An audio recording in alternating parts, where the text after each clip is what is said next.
Ya, sementara itu, Saudara, Dinas Pendidikan dan Kebudayaan Kota Banda Aceh terus berupaya mendorong penggunaan digitalisasi pendidikan. Hal itu dilakukan untuk meningkatkan kualitas pembelajaran bagi guru dan siswa. Dinas Pendidikan dan Kebudayaan Kota Banda Aceh aktif mendorong penggunaan digitalisasi pendidikan untuk mempermudah akses pendidikan dan meningkatkan kualitas pembelajaran. Pemanfaatan teknologi digital menjadi penting bagi para guru dan siswa sebab dapat mengembangkan inovasi pembelajaran selama proses belajar mengajar.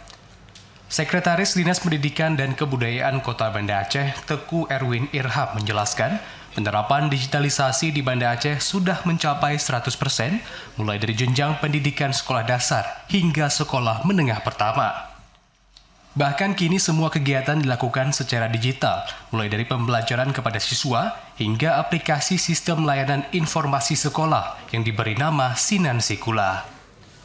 Aplikasi ini mempermudah para guru serta segala aktivitas sekolah yang bisa disaksikan langsung oleh wali murid selama masa pembelajaran berlangsung. Kalau untuk pembelajaran, itu guru-guru kita sudah menerapkan learning by project saat ini, sehingga kemudian ada beberapa pelajaran yang memang basicnya adalah pemanfaatan aplikasi dengan proyek tertentu.